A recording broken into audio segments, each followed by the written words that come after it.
All right, if you're building with generative AI, you know this feeling. You're staring at a system that seems to have a mind of its own, trying to debug it, and it's got to be one of the most frustrating things in software today. But there's a first rule, a single, most important rule to fix this, and that's exactly what we're going to break down right now. It always starts with a bug report, just like this one. So vague, completely unhelpful, and honestly, for a developer, it's paralyzing. I mean, what does wrong even mean? When did it happen? What did the user actually do? This one little sentence, it's the start of a total debugging nightmare. So what's really going on here? The heart of the problem is something we can call the black box failure. You're trying to investigate an issue, but by the time you actually get to the scene of the crime, all the evidence is gone. The system state that produced the error, it's already vanished. And here's why that evidence just evaporates.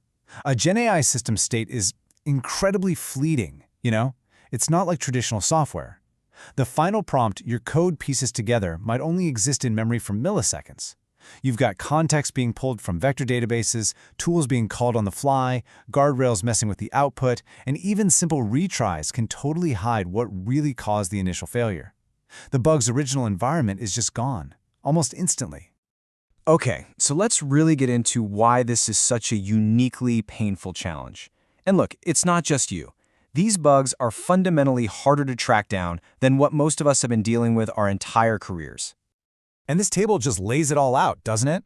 In our traditional applications, we can almost always rely on a simple, beautiful principle. The same input gives you the same output. The state is known. But with GenAI, forget about it. With its dynamic context and all that randomness from things like temperature settings, the very same user input can give you totally different results. So your logs, they end up capturing the symptom, the bad response, but they tell you nothing about the root cause. And that's the bottom line. Your old playbook, it just won't work. Tailing your logs for a simple request received and response sent tells you absolutely nothing about the chaotic mess of steps that happened in between and actually led to the failure. It's so clear we need a new way of thinking. So, how do we solve this mess? We have to stop chasing ghosts and start thinking more like forensic scientists. And the solution is one single, powerful concept, the immutable artifact. Seriously, let that one sink in. This is the single most important rule for any team building GenAI in production. If you cannot perfectly recreate the exact conditions of a failure, you're not engineering a solution. You're just guessing. You're playing whack-a-mole and hoping for the best. So what is this artifact? Think of it like a flight data recorder for your AI. It's a single, self-contained JSON blob that captures the entire state of a given request. It's the immutable forensic evidence you absolutely need to solve the mystery of what went wrong. No more digging through scattered logs or partial traces, just one record to see it all. Okay, so what actually goes into this magic record? Well, it really boils down to 6 essential fields. So let's break down exactly what needs to be in there, and more importantly, why each piece is so ridiculously critical. First up, the user input. And I mean the raw thing, right after any initial cleanup, but before you start changing it in a way that might hide what the user was really trying to do. You have to capture exactly what your system saw at the very, very top of the chain. Next, and listen, this one is absolutely vital. You need the final, fully assembled prompt that was actually sent to the LLM. I am not talking about your prompt template. I'm not talking about the prompt before you jam the context in. I mean the exact string, character for character, that went across the network.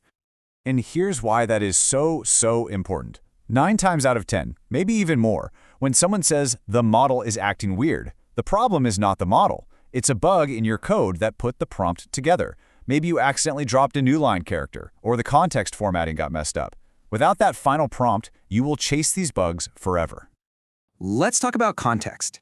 Now, you might be tempted to just log the full text of all the chunks you retrieved, but don't. It'll just bloat your logs into oblivion. Instead, log the document IDs, the chunk IDs, and the retrieval scores. This lets you answer the single most important question in any RAG system. Did the model hallucinate, or did we just feed it garbage context? Now this one seems obvious, but you'd be surprised how often it gets missed. You need the exact model name, the version, and all those inference parameters, temperature, top P, the whole shebang. The source material for this says it perfectly. A temperature change is a code change. You have to track it with that level of discipline. Okay, If your system is using tools or function calling, you have to start treating them like the little distributed systems they are. For every single tool that was called, you need to log what it was, what arguments it got, and what it sent back, whether that was a good result or just an error. And finally, we get to the end of the chain, the final output. This is just as important as the input. You need to log exactly what the model said before your code tried to parse it into JSON or filter it for safety or pretty it up for the UI. That post-processing layer is another huge source of bugs, and it often hides what the model actually did wrong. So you've done the work. You're capturing this artifact for every single request. Now what? Well, everything changes. I mean it. You move out of that chaotic world of just guessing and into the orderly, sane world of evidence-based engineering. I mean, just look at the difference here. On the left, without the artifact, it's chaos, right? Teams are blaming the model, fixes are just shots in the dark, and trust in the system just slowly dies. But with the artifact, it's a completely different story. You can replay failures perfectly. You can scientifically figure out if the bug is in your prompt, your retrieval code, or a tool. You can even turn every single incident into a permanent regression test. This is how you build and maintain real trust in your system. And this all leads us to a new, hard and fast rule for any serious production team. If a bug happens, and you cannot produce this complete, replayable artifact, the incident is not a model failure, it's a logging failure. And your number one priority isn't to fix the AI, it's to fix your own observability, period. So at the end of the day, it all comes down to this. GenAI systems are not some unknowable magic. They are complex, distributed software systems. And just like any other software system, they have to be debugged with cold, hard evidence, not with feelings, not with opinions, and definitely not with guesswork. So I'll just leave you with this one question to take back to your team. The next time a bug report comes in, are you armed with the evidence you need to actually solve it for good, or are you still just guessing in the dark?